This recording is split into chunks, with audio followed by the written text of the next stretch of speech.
पहले तो आप सभी को मेरा नमस्कार।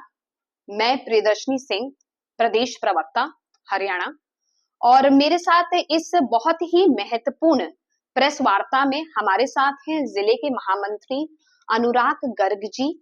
मेरे साथ यहाँ पे हैं ममता चौहान जी, ममता राघव जी, क्योंकि जिले की महिला मोर्चा की अध्यक्षा हैं। और हमारे साथ हैं कौशिक जी, जो कि जिला मीडिया प्रभारी हैं, और यहाँ पे जिले के जितने भी प्रमुख लोग हैं उन सभी लोगों को मेरा सादर प्रणाम। आज जैसे कि आप सबको मालूम होगा कि 15 अगस्त 2025 को हमारे आदरणीय प्रधानमंत्री श्री नरेंद्र मोदी जी, यशस्वी हमारे प्रधानमंत्री देश के, उन्होंने लाल किले पे एक भाषण दिया था। उस भाषण को आज भी याद रखा जा रहा है, क्योंकि उन्होंने कहीं ना कहीं ये देशवासियों को संदेश दिया था कि जीएसटी की जो दरें हैं उसको घटाकर हम जितने भी जनता जन हैं, जन जन हैं, उनके लिए एक सौगात लेके आ रहे हैं। आज मुझे बड़ा गर्व हो रहा है ये कहते हुए कि हम एक ऐसे भारत में रह रहे हैं जहां पे हमारे पास नरेंद्र मोदी जी जैसे यशस्वी प्रधानमंत्री हैं।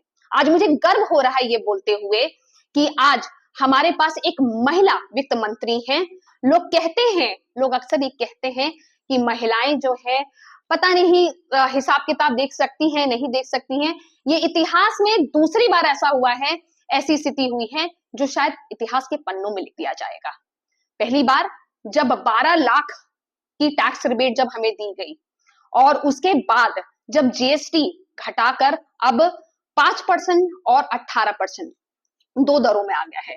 इसका मतलब कि कोई भी सामान जो कि जरूरत का सामान हम सब जो खरीद रहे हैं, वो सारी के सारी जरूरत का सामान हम बहुत ही आसानी से ले सकते हैं। ना हमें कोई एक्स्ट्रा टैक्स देना है, ना कुछ ऐसी जो कहते हैं ना महंगाई बढ़ रही है, महंगाई बढ़ रही है। इस महंगाई के दौर में इस जीएसटी के रिबेट से ना ही आम जन मानस अपने आप को बेहतर स्थिति में देखेगा, और अलबत्ता इनफैक्ट अगर हम कहा जाए तो यहाँ पे अगर ये बड़ी बात नहीं होगी, अतिशयोक्ति नहीं होगी कि आज बिजनेस कम्युनिटी, व्यापारी कम्युनिटी भी अपने आप को एक बहुत ही बेहतर स्थिति में देख रही है। क्योंकि इसमें कोई बुराई नहीं है कि जब जीएसटी की दरें होंगी तो मार्केट में डिमांड बढ़ेगा, जब डिमांड बढ़ेगा तो सप्लाई बढ़ेगा और मैन्युफैक्चरिंग होगी। ये बड़ी ही सिंपल सी बात है, जो मुझे लगता है कि अर्थशास्त्र में ये बड़ी सिंपल सी बात है, जो मुझे लगता है हर एक आम जनमानस को ये बात समझ में आ जाएगी। कुछ जो विशेष पॉइंट हैं जो मैं आपको बताना चाहती हूँ यहाँ पे, जब हम अरुण जेटली जी को यहाँ पे आज याद करना चाहिए, क्योंकि जब अरुण जेटली जी ने जब जीएसटी की दरें रखी थी तो उन्होंने ये कहा था कि ये कोई परमानेंटली हम लोग नहीं कर रहे, स्थायी रूप से नहीं कर रहे हैं। इसको जब होगा हम जीएसटी की दरों को कम और ज्यादा या जो भी होगा वो हम सुविधा अनुसार जनता के लिए कर पाएंगे। लेकिन कोविड जैसी स्थिति, जिससे कि सबको मालूम है कि पूरी विश्व व्यापक अर्थव्यवस्था खराब हो चुकी थी, लेकिन इसके ऊपर भी मुझे बड़ा गर्वान्वित हो रहा है ये बोलते हुए कि भारत एक ऐसा देश था जिसने कोविड जैसी स्थिति को भी बहुत बेहतरी से संभाला, और उसके बाद अर्थव्यवस्था आज हम चौथे स्थान पे हैं। अगर हम विश्व की अर्थव्यवस्था में अपने आप को देखें तो आज हम चौथे स्थान पर आते हैं। जहां पे बड़े बड़े देश आते थे, आज हमारा नाम वहां पे लिया जाता है। ऐसे ही नहीं बोला जाता है मोदी है तो मुमकिन है जी।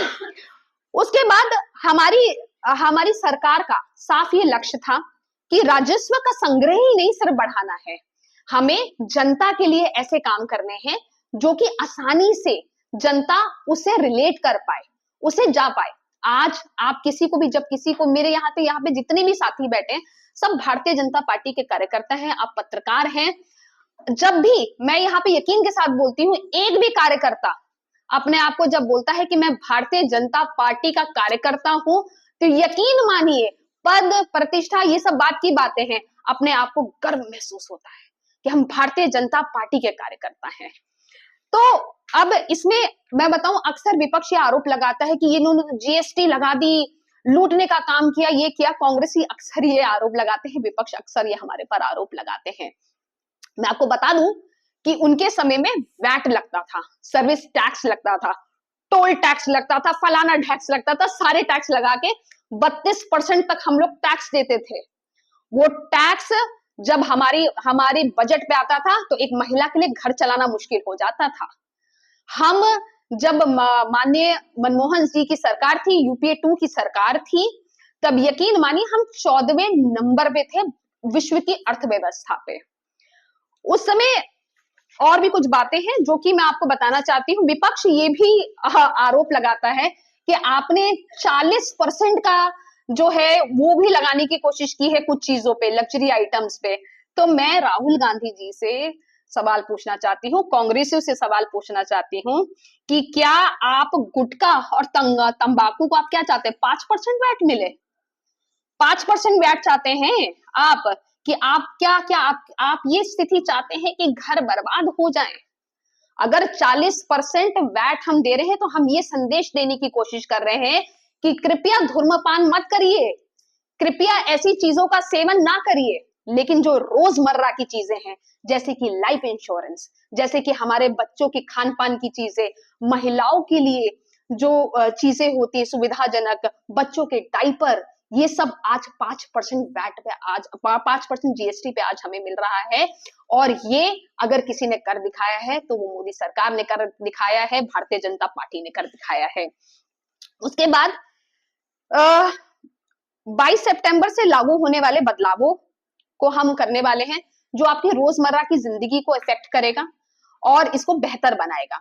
मैं बड़े दावे के साथ कह सकती हूँ कि आप हर महीने, और मैं खुद एक गृहिणी हूं तो इसको मैं घर भी चलाती हूँ, तो बड़े दावे के साथ कह सकती हूँ कि हर एक गृहिणी आराम से 1000 से 1500 रुपए तक की बचत आराम से अपने घर पे कर सकती है। और इसको मात्र 1000 रुपए मत बोलिए, अगर आप इसको 12 महीने से कैलकुलेट करेंगे तो 12,000 रुपए में आप ये सोचिए कितना कुछ हो सकता है। और साथ में हमारी और भी बहुत सारी योजनाएं हैं, आयुष्मान योजना है हमारी, उज्ज्वला योजना है हमारी। ये सारी की सारी जो योजनाएं हैं ये महिलाओं को देख के बनाई गई हैं। ये सारी की सारी जो योजनाएं बनाई गई हैं ये देख के बनाई है कि कैसे हमारा देश जल्द से जल्द एक विकसित भारत बने, उज्जवल भारत बने। दूध, घी, पनीर, चॉकलेट, सेवा, मेवा, ये सब ये सब आप लोगों को एक बड़े ही सस्ते दामों में मिलेगा। ऑटोमोबाइल का नवीकरण और ऊर्जा निर्माण क्षेत्र यानी कि मैन्युफैक्चरिंग को भी इससे, अभी मैं यहाँ पे फरीदाबाद में बैठी थी, लोगों से बातचीत हो रही थी कि क्या करते हैं आप, क्या करते हैं। मुझे बड़ा अच्छा लगा कि यहाँ पे अधिकतर लोगों का मैन्युफैक्चरिंग का काम है। मैं ये बोलना चाहती हूँ कि भारत आज वैसा देश हो गया है जहां पे हम एंटरप्रेन्योरशिप को बढ़ावा दे रहे हैं। एंटरप्रेन्योरशिप भारत में तभी ज्यादा बढ़ेगी, क्योंकि मैं इकोनॉमिक्स की छात्रा भी रही हूँ इसलिए बता रही हूँ, एंटरप्रेन्योरशिप हमारी तभी ज्यादा बेहतर बढ़ेगी जब हम इसकी दरें कम करेंगे। जब जीएसटी की दरें होंगी, डिमांड और सप्लाई बढ़ेगा, तो अपने आप ही जब सप्लाई बढ़ेगा, मैन्युफैक्चरिंग बढ़ेगी, लोग सामान खरीदेंगे और हमारा देश उज्जवल रहेगा। अगर आप लोगों का कोई सवाल है तो जरूर पूछिए मुझसे। मुझे लगता है दरें घटाई जी, एक पहली बात इसकी जरूरत क्यों पड़ी, क्योंकि बीजेपी जीएसटी लाई जी 2017 में, जी जी 2025 में क्या ये सिंप्लीफिकेशन करने का तरीका है या कोई चुनावी कदम दिखाई दे रहा है इसमें? बिल्कुल, बहुत अच्छा सवाल पूछा। पहली बात तो ये कोई भी चुनाव